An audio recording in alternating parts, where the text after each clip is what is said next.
Seriously?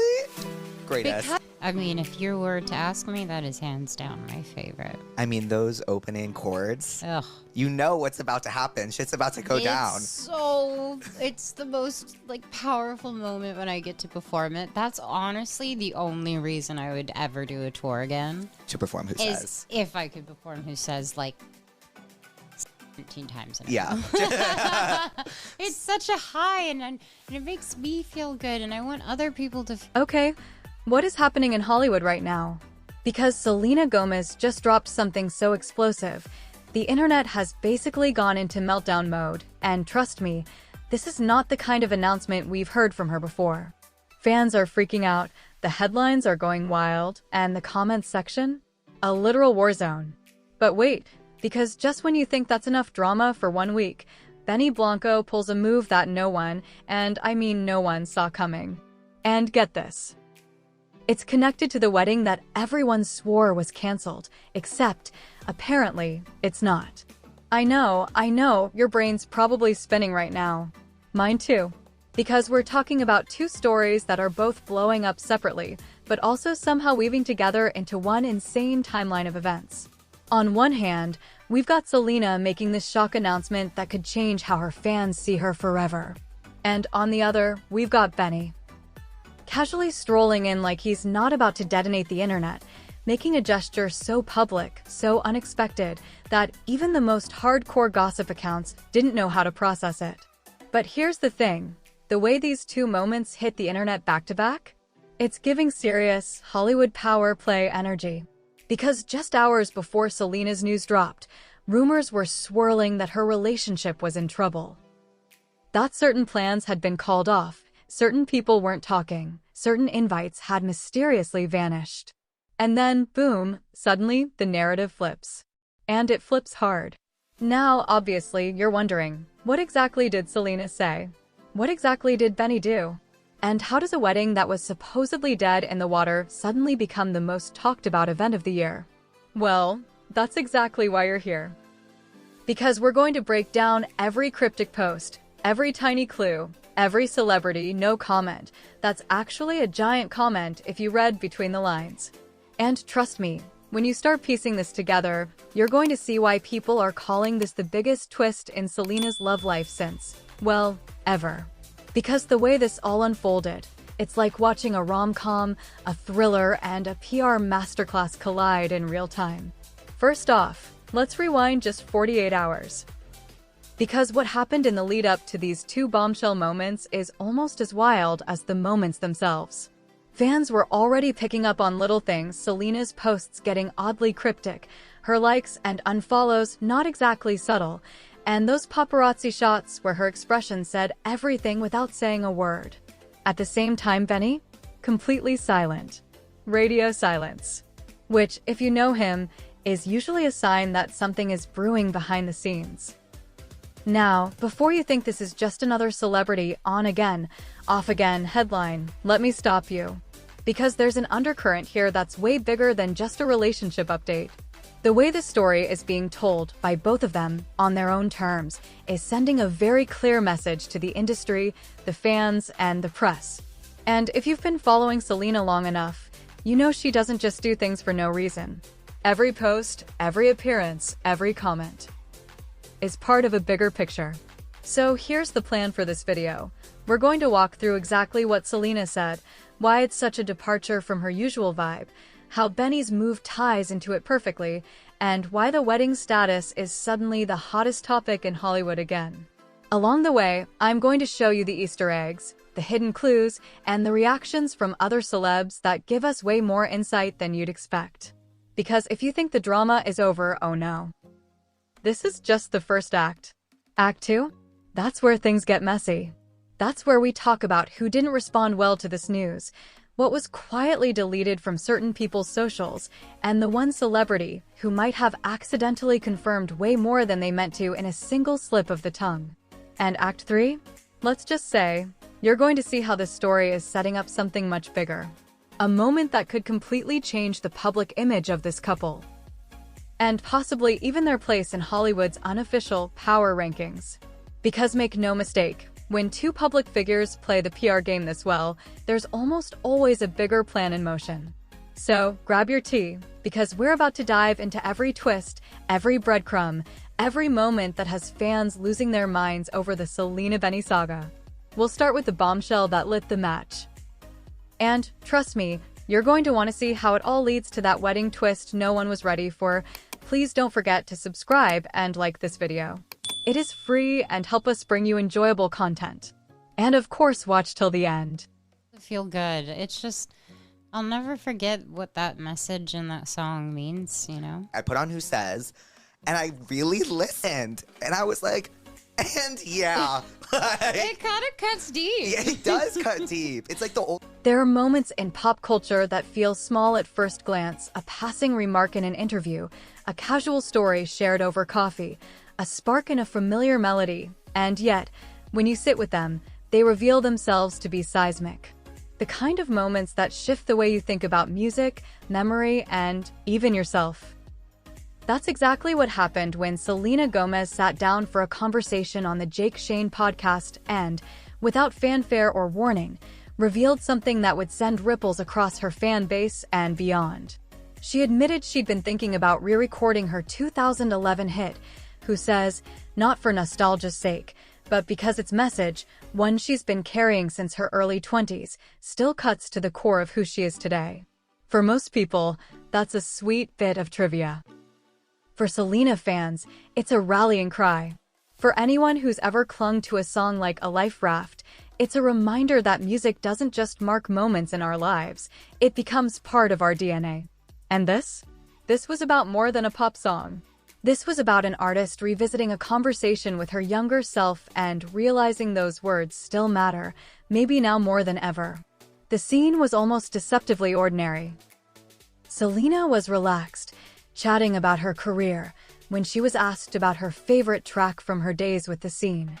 She didn't hesitate. Without skipping a beat, she leaned into the memory and explained that Who Says has always been her crown jewel, not because it topped charts or became a fan favorite, though it did, but because the moment those opening chords play, she knows something magical is about to happen. She painted the picture. The swell of anticipation in the crowd, the flicker of recognition on faces, the energy that surges through her as she starts to sing. In her mind, it's the kind of moment that could fuel an entire tour. In fact, she admitted it might be the only reason she'd ever consider hitting the road again. That in itself tells you how powerful this song is to her. Then came the part that caught everyone's attention. She talked about a memory from a few years ago, somewhere overseas, sitting in a car when Who Says randomly came on the radio. She found herself staring out the window, suddenly overwhelmed, tears slipping down her face before she could even process why. It wasn't vanity or sentimentality.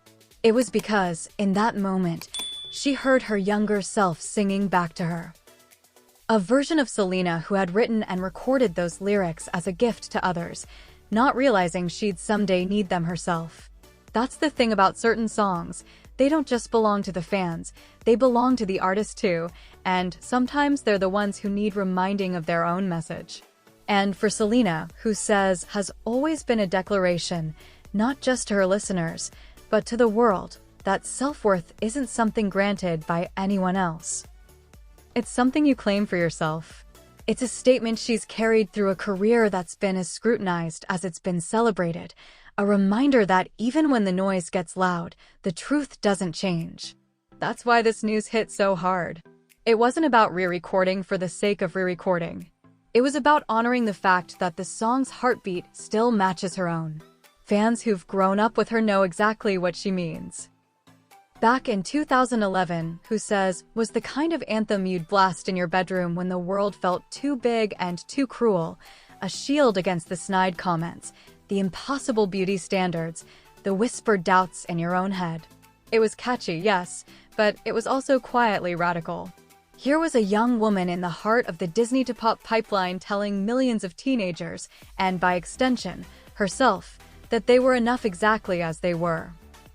And she wasn't just saying it in a press release, she was putting it in a melody that would follow them into adulthood. What makes this moment even more poignant is how time has deepened the song's meaning. Selena admitted that the older she gets, the more those words land. It's a sentiment anyone can relate to.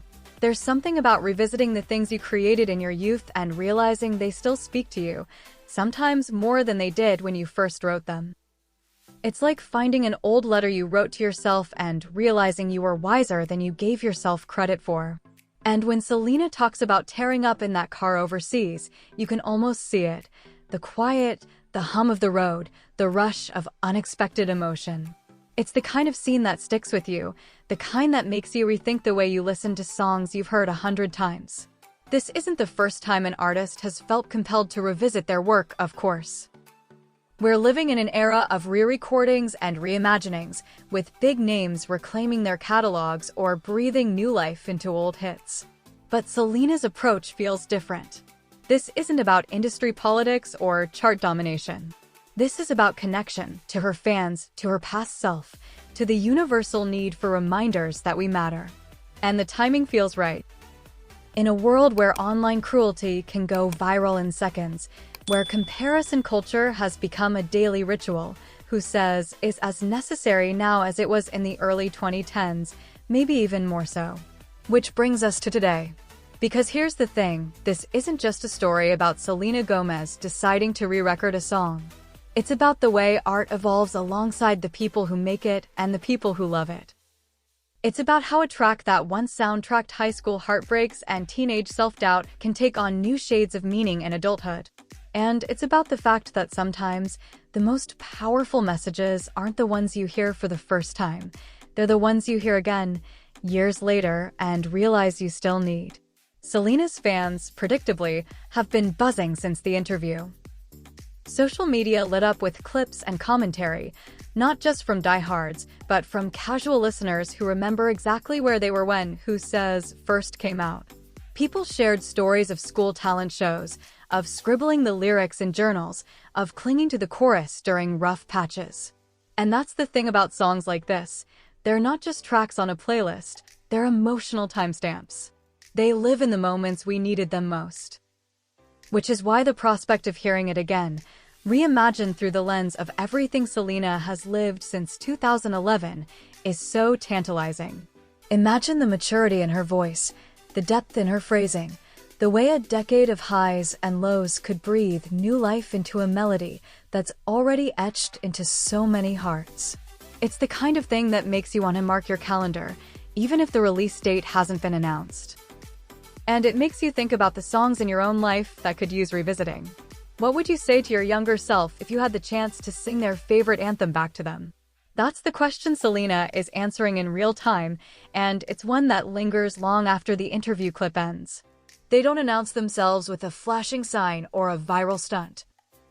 They arrive quietly, like a whisper you almost miss, until you realize the words are still bouncing around your head hours later.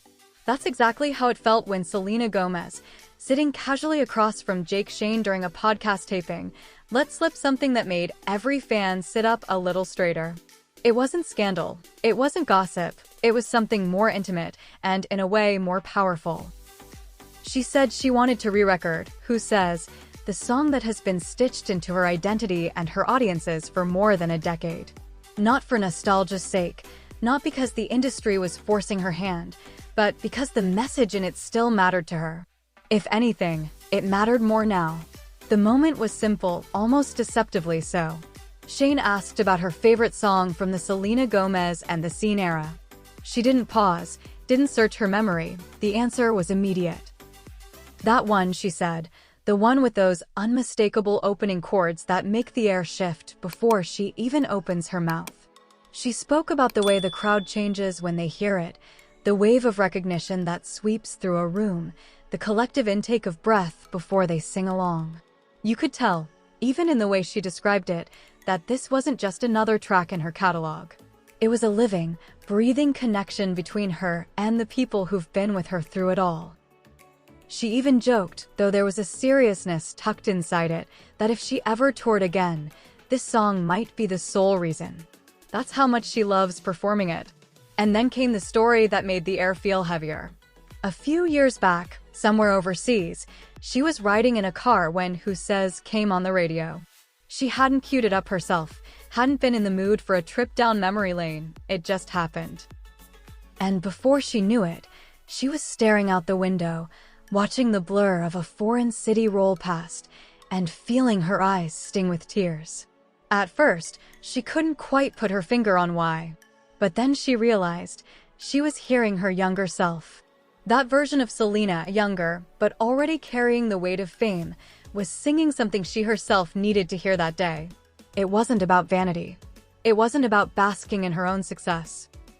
It was about the message, one she had written for other people, but now found herself clinging to. This still matters. This message is still worth singing. Which, if you think about it, is the exact opposite of what our fast-moving, content-devouring culture usually encourages. In an age when songs can trend and vanish in a week, when algorithms decide what's worth hearing, Who Says has stuck. It has survived shifts in genre, changes in the charts, and even the evolution of Selena herself. And now, it might be on the verge of being reborn, not as a replacement for the original, but as a companion to it. That's a rare kind of legacy. Picture this: a studio somewhere in Los Angeles, maybe dimly lit, maybe spilling with the soft glow of string lights. Selena steps up to the mic, headphones on, a quiet moment of stillness before the first note. She knows the song inside and out. Her muscle memory could carry her through it blindfolded. But this time, she's not chasing the perfect pop take. This time, she's singing it for herself as much as for anyone else. Outside the booth, her team watches. Maybe there's a little shiver in the room when she hits the chorus, because they can hear the difference too, the weight in her voice, the lived-in quality that can't be faked. Somewhere in the future, fans will hit play and feel that same shiver. And somewhere in the past, the younger Selena will be smiling, knowing her words made it through. In the end, that's what this story is about. Not just a song, not just an artist, but the way music can carry pieces of us through time. The way it can remind us, in moments we least expect, of who we are and who we've always been. Selena's decision to revisit Who Says isn't just for her audience. It's for anyone who has ever needed to hear, again and again, that they are enough. And maybe, just maybe, it's for the version of herself who first believed it enough to sing it out loud. So when this new version finally arrives, it won't just be another track drop. It will be a conversation across years, a bridge between then and now, an echo that started in 2011 and refuses to fade. And when those first chords hit, you'll know something's about to happen. In another news, it's not every day you wake up, scroll through your feed, and find out Selena Gomez and Blanco just casually hosted what might be the most chaotic, adorable, and unexpectedly luxurious influencer cooking class of the year. And no, you weren't invited, but yes, you're still about to feel like you were sitting at the kitchen counter right next to them. Picture this: sunlight streaming through floor-to-ceiling windows, a long rustic wooden table set with pastel-colored aprons, glittering glass bowls filled with fresh berries, and the unmistakable hum of a dozen influencers trying not to spill flour on their designer outfits. Somewhere in the middle of it all, Selena Gomez is laughing, head tilted back, that warm, unguarded laugh she reserves for when she's genuinely having fun. And Blanco is leaning over a mixing bowl, probably making a joke about how his frosting skills could be a metaphor for his romantic life.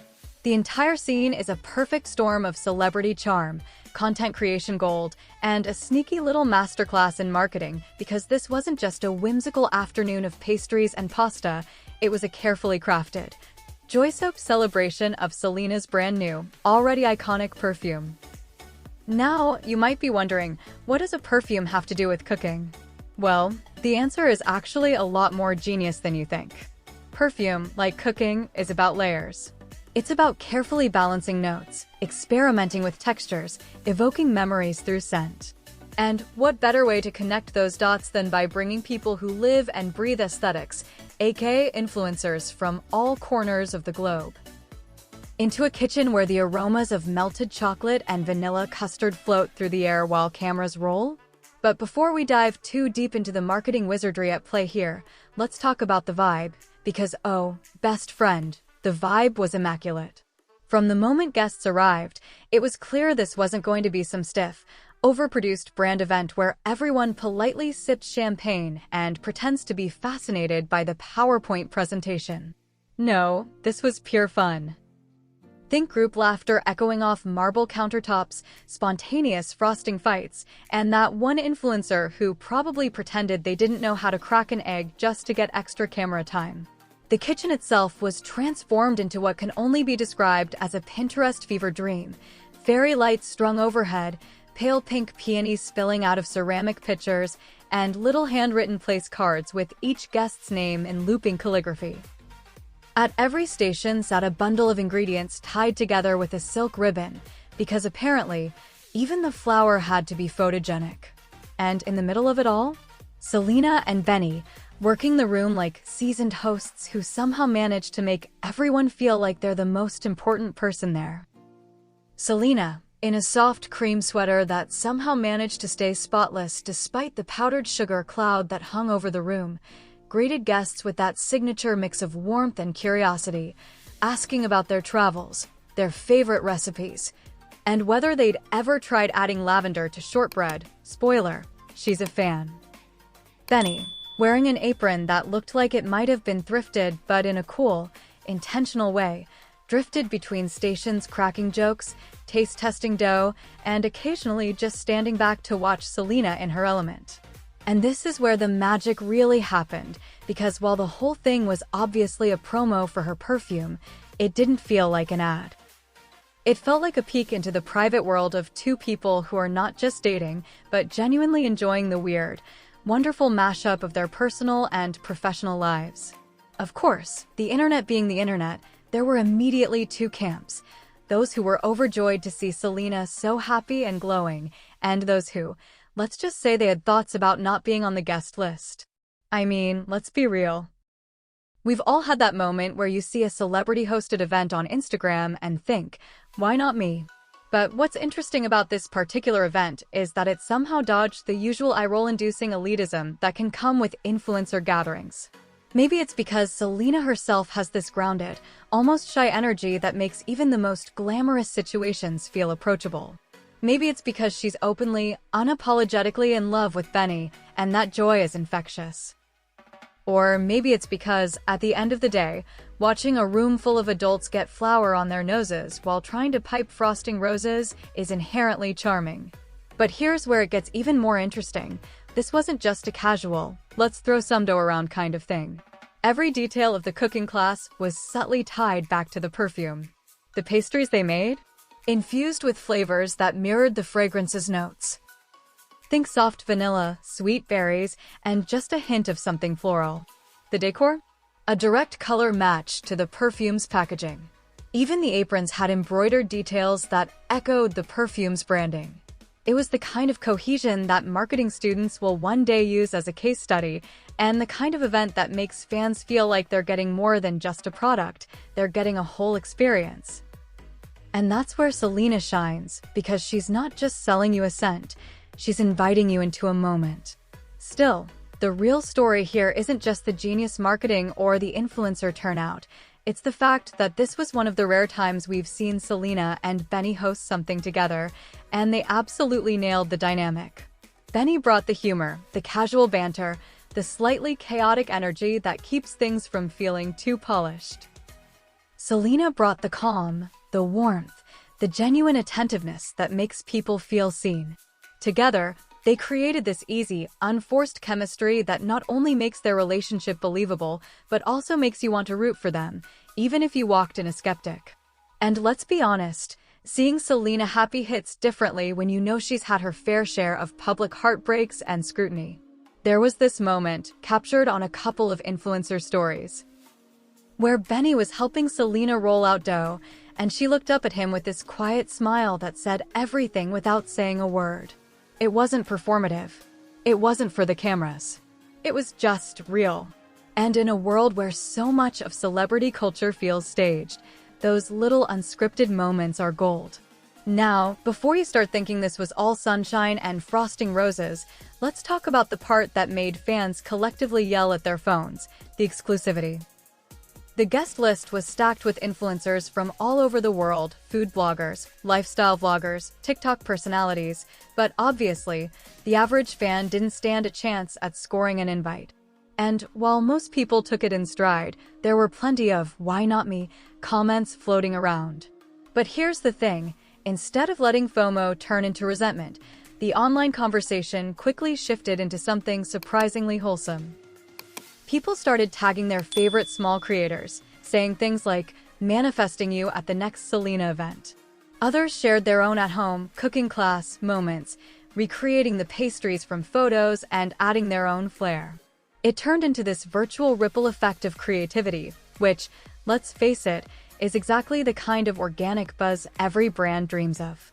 But what really sealed the deal was the fact that Selena didn't just disappear after the event. She engaged. She reposted influencer clips, commented on photos, and even shared behind-the-scenes snippets from her own phone stuff that made the whole thing feel even more personal. One clip in particular, where she's laughing after accidentally spilling powdered sugar on herself, racked up millions of views in hours. It wasn't polished. It wasn't perfect. It was just Selena being Selena, and that's exactly what makes her so magnetic. By the time the last pastry had been plated and the final influencer selfie had been taken, the cooking class had already solidified itself as one of those rare celebrity brand moments that actually lived up to the hype. It wasn't just about the perfume. It wasn't just about the influencers. It was about creating a memory, one that blurred the lines between fan and friend, between marketing and genuine joy. And maybe that's why, even if you weren't there in person, you still feel a little like you were. Which leaves us with one last question. If this is what Selena and Benny are cooking up now, what on earth do they have planned next?